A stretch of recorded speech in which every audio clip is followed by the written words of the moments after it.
Hello YouTube, it's Barbara Jean. I'm going to try to make this video. I tried a little bit earlier to do it, and I spent a good half an hour yakking, and then I realized this was just such a huge subject that it was making my mind boggle. And that's, of course, the subject of baptism. I have to bring it up again because there are so many people who just don't get it. They don't get it, and I'm at a loss, really. My mind is spinning with questions and answers, um, and the Spirit of the Lord is just pouring him. He's just pouring His Spirit on me, and He's giving me all this information, and I'm having a hard time processing it because there is so much. I just want you to understand how important this subject is. It's more important than you've been told. Much more important than you've been told. And I'm having a hard time trying to come up with a cohesive way to explain and to give you all this information the Lord has given me on the importance of water baptism. It is important, more important than you've been told. Okay? And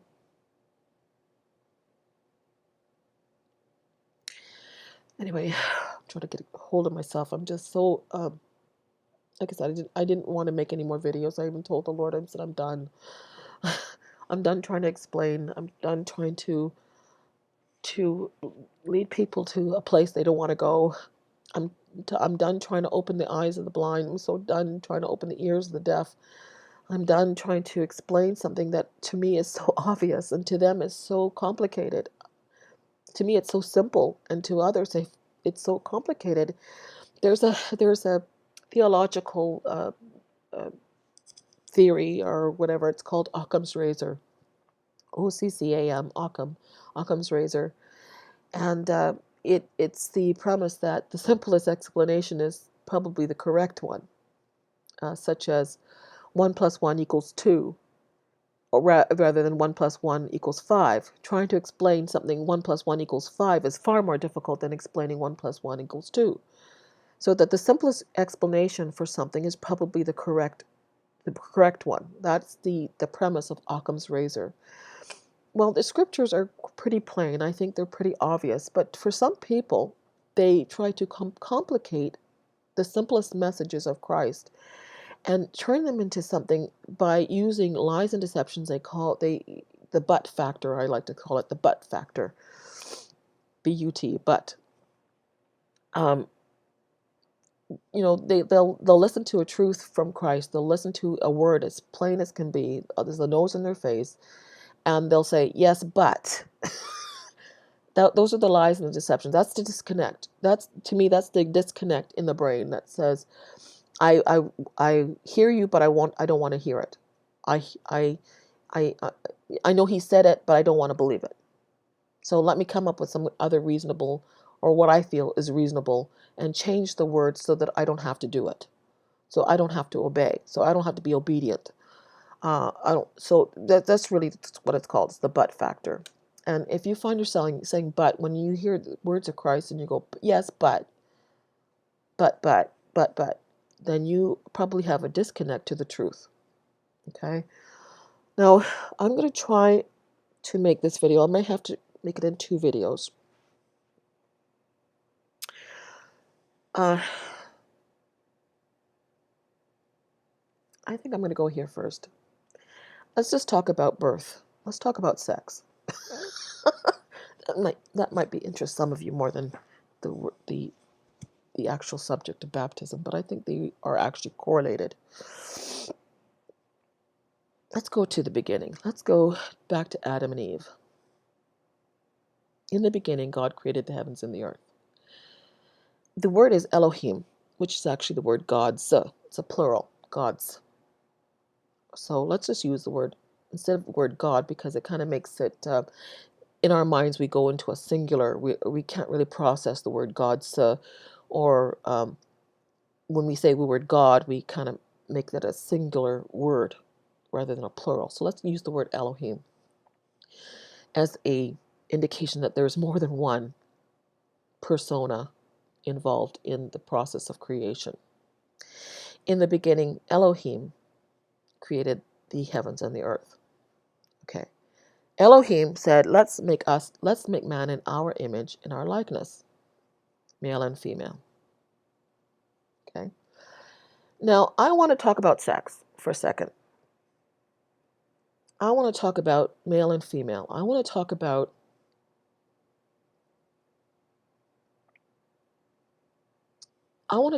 God being more than one sex. That Elohim is more than one sex. This is important because this equates to baptism. This equates to birth. This equates to fruitfulness. This equates to multiplying. When God created Adam and Eve, he told them to be fruitful and multiply. The idea of God being one sex breaks God's laws. The Lord said all creation is a witness about the nature of God.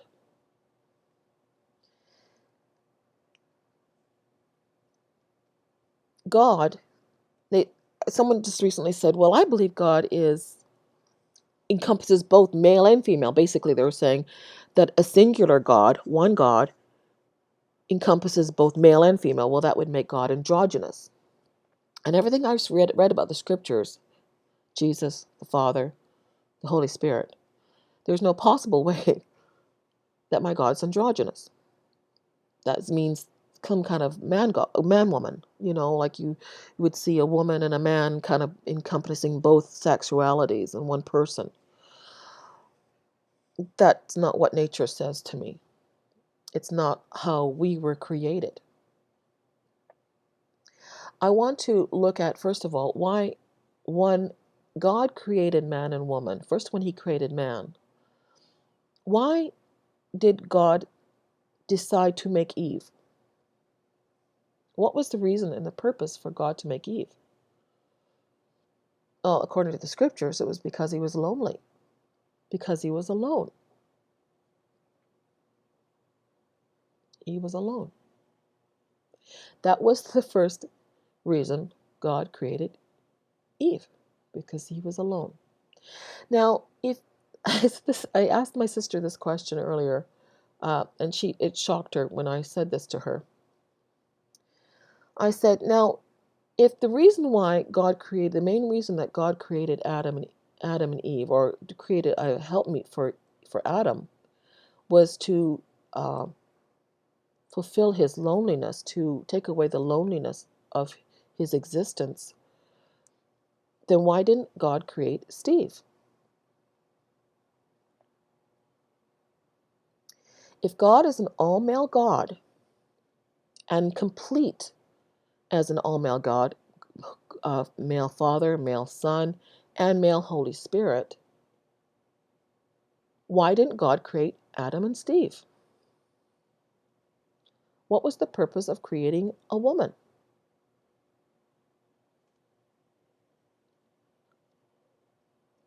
Because if a man can give birth, then we have to assume that the Holy Spirit, and if you assume the Holy Spirit is a male, then the Holy Spirit, if Holy Spirit's a male, the Holy Spirit, then men should be able to give birth.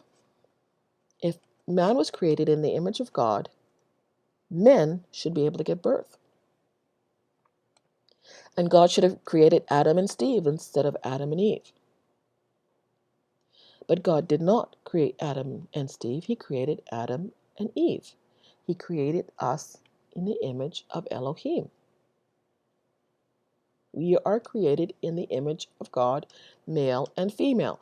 Not one androgynous being, but separate.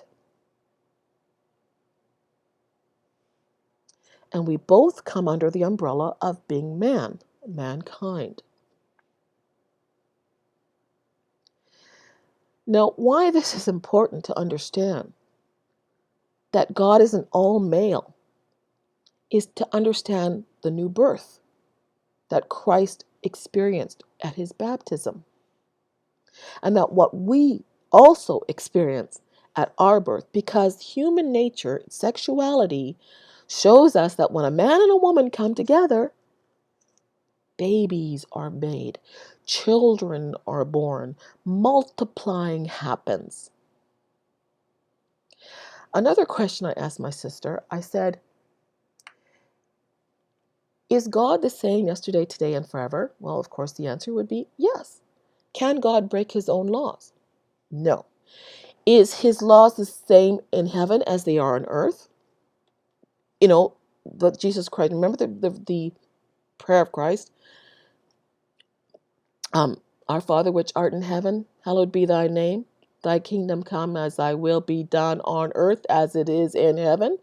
So God's laws first were created in heaven, or are heavenly. His laws are heavenly, and they're brought down to earth. We're just basically a mirror of heaven. Well, how it is on the heaven, Jesus prayed that the will of heaven be the same as it is on earth. Now, the reason I bring this up is God the Father has a son. God the Father has a son. We know he has a son. We know he's the only born son. And we know he's the only born son before the creation of the world. Those who believe in God and know the scriptures know that Christ preexisted the creation of the world, because he created the world with the Father. If the Father has a son and he's not married,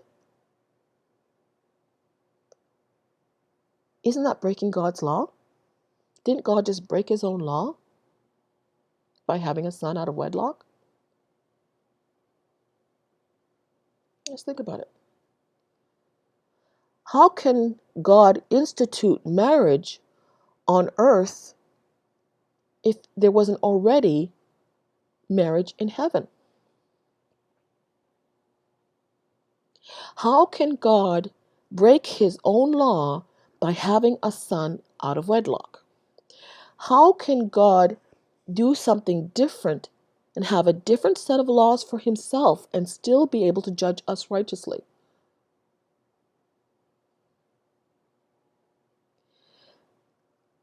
You see where I'm going? I hope you can see where I'm going with this, people.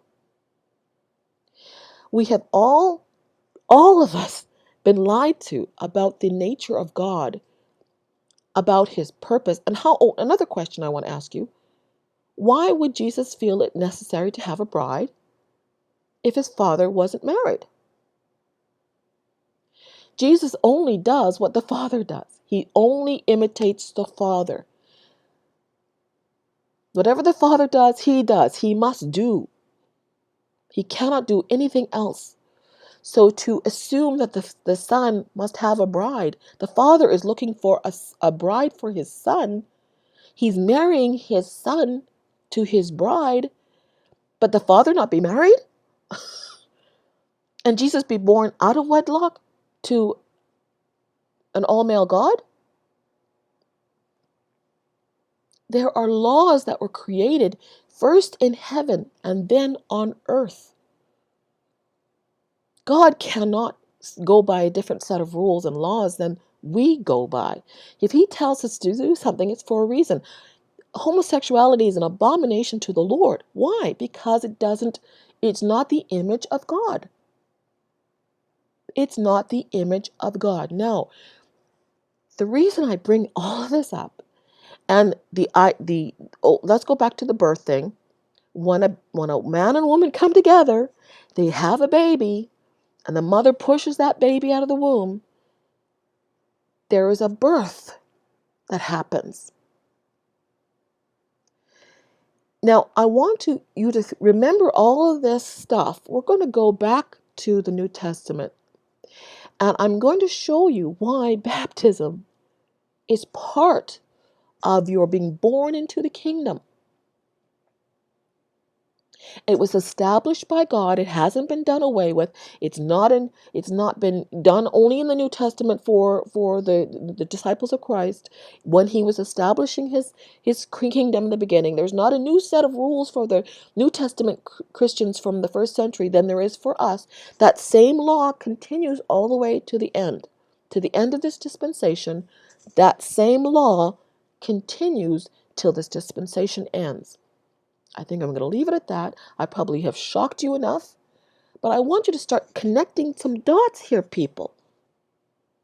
Start getting away from that brainwashed New World Order lies and deceptions of Satan, who has distorted the image of Christ, distorted our image, distorted the image of God, and made us to believe, all of us have believed the lies and deceptions that I mean, just think about it. If